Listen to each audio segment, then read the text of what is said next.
계속되는 장맛비로 오늘도 광주 전남에서 피해가 잇따랐습니다. 주택 옹벽이 붕괴됐고 아파트에서 누전으로 정전과 단수 피해도 발생해 출근 시간대 입주민 천여 세대가 불편을 겪었습니다. 대한민국 1호 광업소인 화순광업소가 118년 역사를 끝으로 오늘 문을 닫았습니다. 폐관과 함께 노동자 260여 명이 일자리를 잃게 돼 지역 경제에도 먹구름이 끼었습니다. 국회의원들이 특별교부세를 확보했다는 홍보 자료를 배포하고 있습니다. 그런데 특별교부세는 자치단체가 신청하고 행정안전부가 심사에 배분하는 구조여서 국회의원들의 특별교부세 확보 홍보는 과도하다는 비판이 제기됩니다. 전남의 신재생에너지 기업들이 해외 진출에 나서고 있습니다. 신재생에너지 산업의 국내 상황이 급변하고 있는 것과는 달리 세계 시장은 빠르게 성장하고 있는 점에서 기업들에게 해외 진출은 선택이 아니라 필수가 되고 있습니다. 폭우 피해가 채 가시기도 전에 광주 전남에 또다시 마른 양의 비가 내리면서 피해가 잇따르고 있습니다. 주택 옹벽이 붕괴됐고 정전과 단수 피해도 발생했습니다. 구영슬 기자가 취재했습니다.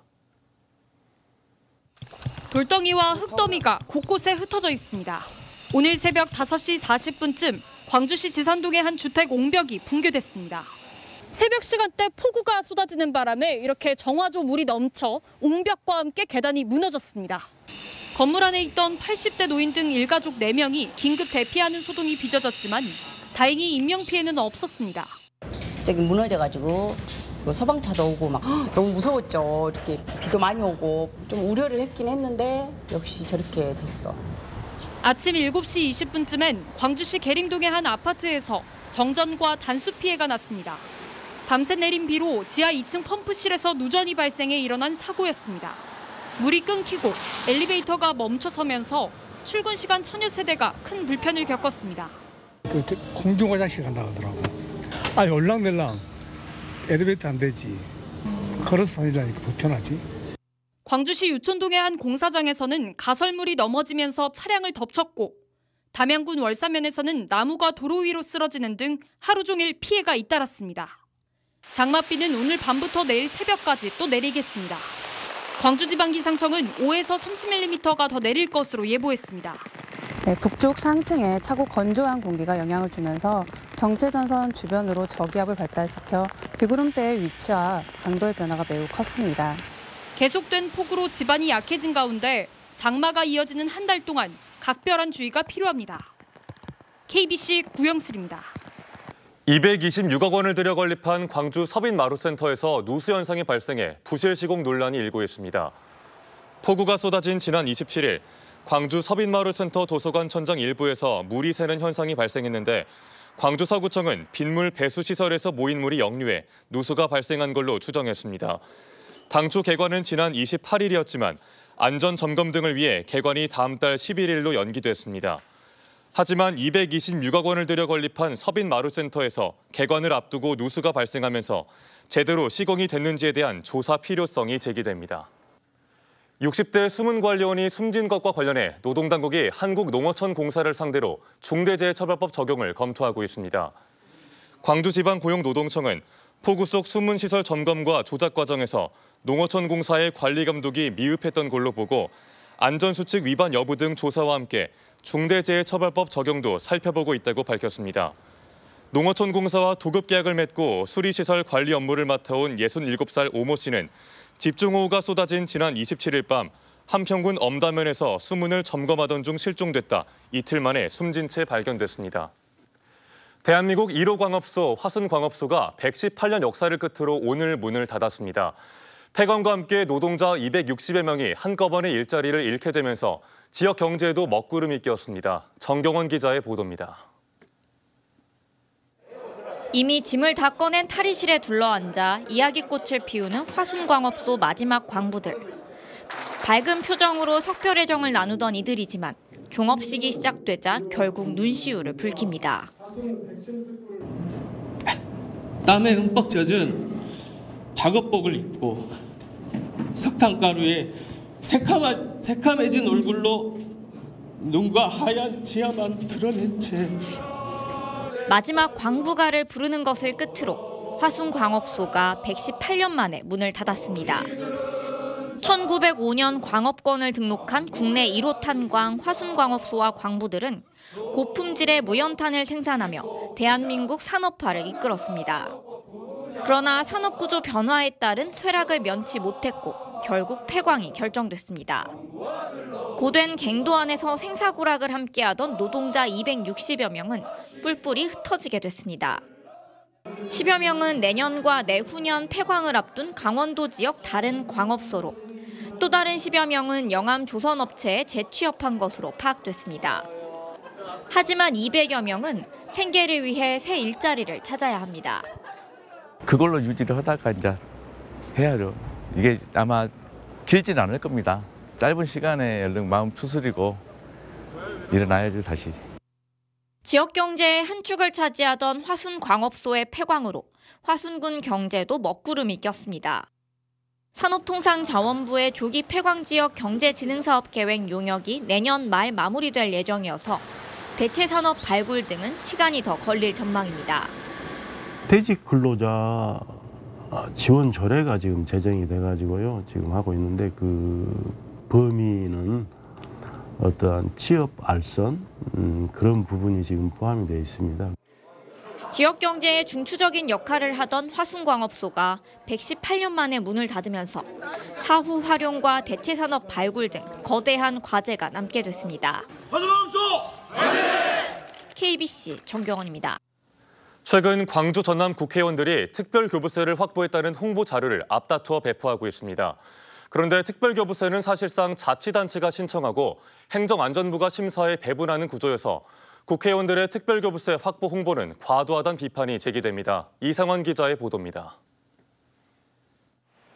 행정안전부가 자치단체에 배분하는 특별교부세가 최근 확정되면서 국회의원들의 교부세를 확보했다는 홍보 자료가 쏟아지고 있습니다. 광주 전남 국회의원들도 마찬가지입니다. 광주 지역 의원들은 각각 10억 원 안팎의 특별교부세를 확보했다고 전했고 전남의 경우에는 김승남 의원이 86억 원으로 가장 많았습니다. 현역 의원들이 직접 특별교부세를 확보한 것처럼 홍보하고 있지만 실상을 들여다보면 그렇지 않습니다. 자치단체가 신청하고 행정안전부가 심사해 확정하는 것이 특별교부세의 핵심입니다. 교부세 규모 또한 의원실의 노력보다는 사업의 필요성이나 자치단체의 재정 여건 등이 고려되기 때문에 재정이 열악한 여러 시군을 지역구로 둔 의원일수록 특별교부세 액수가 커질 수밖에 없는 구조입니다. 이런 점을 감안해 아예 특별교부세 보도자료를 배포하지 않는 의원실도 있습니다. 전남의 한 의원실 보좌관은 특별교부세의 주체는 자치단체라며 의원실은 지원 정도만 하기 때문에 일선 시군이 빛날 수 있도록 자료를 내지 않고 있다고 말했습니다. 과장해서 홍보해서 재선에 유리하게 이용하려고 하는 정치인들의 속성은 우리가 감안하더라도 일반 유권자들이 거기에 현혹돼서는 곤란하고 그것을 정확하게 이해하는 정치적 문해력을 기르는 것이 아주 중요하다고 생각합니다. 행정안전부 특별교부세가 확정될 때마다 관행처럼 쏟아지는 국회의원실의 치적 홍보. 이제는 변화가 필요해 보입니다. KBC 이상환입니다. 이낙연 전 더불어민주당 대표가 귀국 후 처음으로 광주 전남을 방문합니다. 이 전 대표는 내일 고향인 영광군 법성면을 찾아 선친의 묘소를 참배하고 모레 오전엔 광주를 찾아 국립 5.18 민주묘역을 참배할 예정입니다. 미국에서 귀국 후 사실상 정치 복귀를 선언한 이 전 대표가 첫 지방 일정으로 호남을 택한 걸 두고 정치적 기반에서 지지 세력 규합을 시작할 것이란 해석이 나오고 있습니다. 신재생 에너지의 메카로 떠오르고 있는 전남 지역 기업들이 기술력을 앞세워 해외 진출에 나서고 있습니다. 신재생 에너지 산업의 국내 상황이 급변하고 있는 것과는 달리 세계 시장은 빠르게 성장하고 있다는 점에서 기업들에게 해외 진출은 이제 선택이 아닌 필수가 되고 있습니다. 이동근 기자의 보도입니다. 지난 2019년부터 강진 환경산단에서 태양광 모듈을 생산하는 한 신재생 에너지 기업. 최근 이 업체에 우즈베키스탄 산업부와 전자산업협회로 구성된 방문단이 찾아왔습니다. 우즈베키스탄 현지에 200억 원 규모의 생산 공장 설립을 논의하기 위해서입니다. 우즈벡이 태양광 산업이 부흥을 하게 되면 이런 기업들이 진출해서 많은 비즈니스 기회를 얻고 거의 성장할 기회가 있으려고 보입니다. 나주 에너지밸리의 태양광 모듈 설치 기업도 최근 우즈베키스탄에 3메가와트의 물량을 최초로 수주하기도 했습니다. 우즈베키스탄이 러시아 우크라이나 전쟁으로 에너지 위기의 심각성을 느끼고 올해에만 전국에 4,300메가와트의 재생에너지 시설을 가동하기로 하면서 지역 신재생 에너지 기업들의 해외 진출에 호재가 되고 있습니다. 이를 고려해 전라남도도 지난달 우즈베키스탄에서 에너지 위크 행사를 갖고 수도인 타슈켄트주와 호리즘주에 개인용 주택 등 50만 가구 등의 2조 원대 보급 사업에 협력하기로 했습니다. 그 현지에 사무소도 개설하고 그래서 현지에 나가 있는 기업들의 행정적인 지원들을 적극적으로 펼쳐나갈 계획입니다. 특히 신재생 에너지 산업의 국내 상황이 급변하고 있는 것과는 달리 세계 시장은 빠르게 성장하고 있는 점에서 기업들의 해외 진출은 선택이 아니라 필수가 되고 있습니다. KBC 이동근입니다. 광양시가 지난해 이순신 철동상 용역비를 다른 용역사업보다 과다하게 편성했던 걸로 드러나 논란이 일고 있습니다. 광양시의회는 광양시가 두 차례에 걸쳐 수립한 철동상 용역비가 3억 원과 2억 원이었지만 다른 관광 관련 용역비는 관광진흥계획 1억 원, 도선국사 문화벨트 1억 5천만 원 등으로 2억 원을 넘지 않았다며 철동상 용역비가 과다 편성됐다고 지적했습니다. 특히 철동상 랜드마크 용역이 다른 관광 용역과 내용이 중복될 가능성도 크다고 비판했습니다. 여수시가 성산공원의 오염 문제는 뒷전으로 미룬 채 리모델링에만 68억여 원을 쓴 걸로 확인돼 논란을 빚고 있습니다.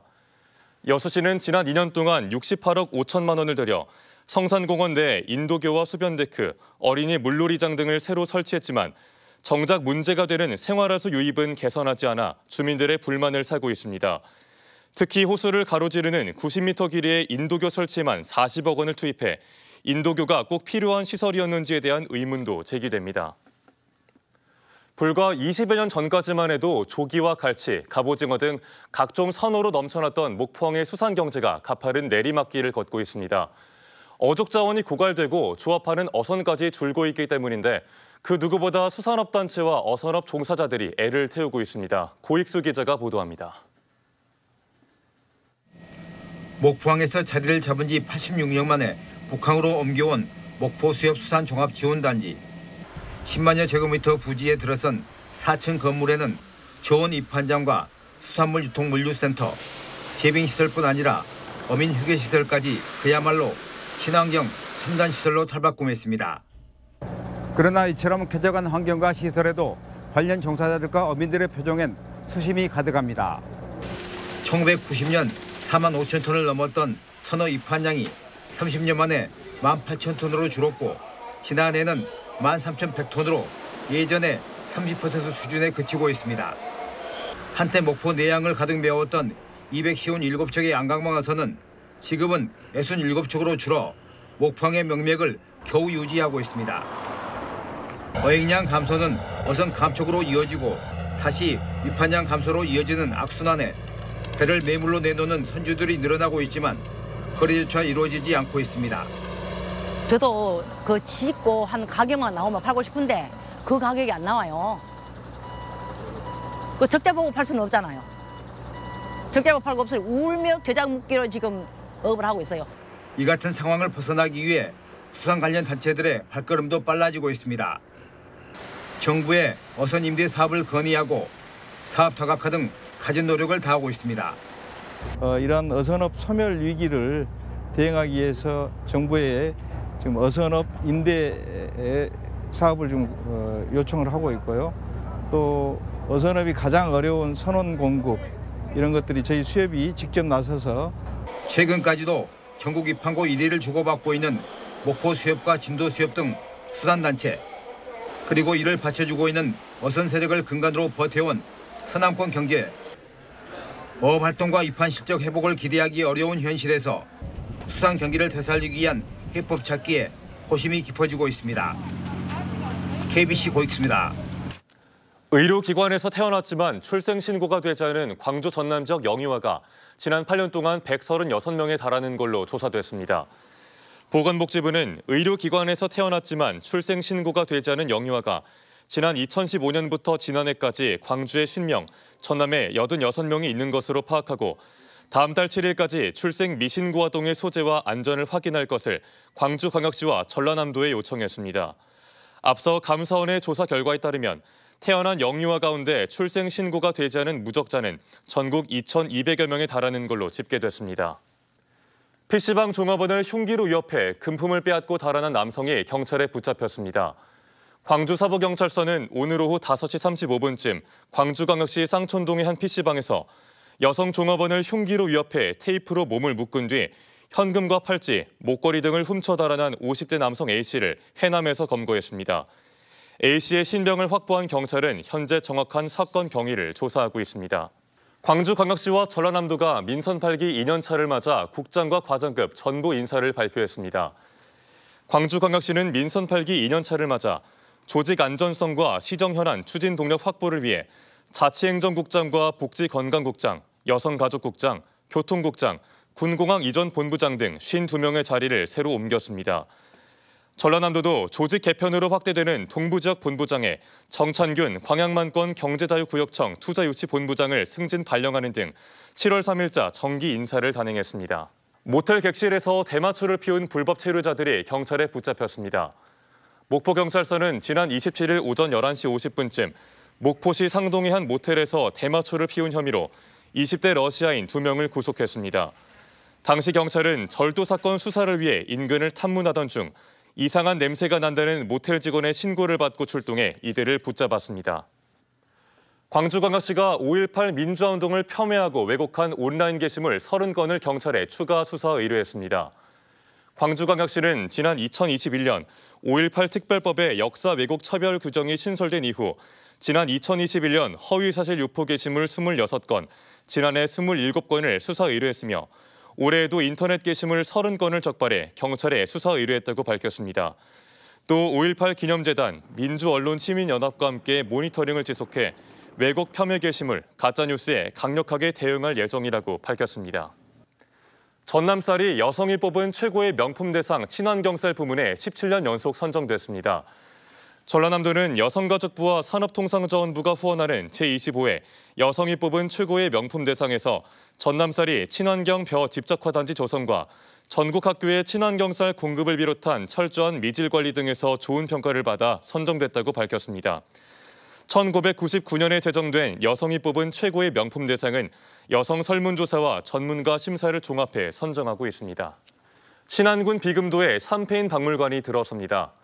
신안군은 1851년 프랑스 포경선 나바로가 난파돼 선원 20여 명이 비금도에 상륙한 걸 기념하기 위해 2026년 한불수교 140주년에 맞춰 비금도에 기념공원을 조성하고 삼페인 박물관을 건립할 계획입니다. 또 프랑스 몽티니 영사의 고향 툴루즈와 자매 관계를 맺고 2030년 비금 추포간 연도교 개통에 대비해 프랑스 마을도 조성할 예정입니다.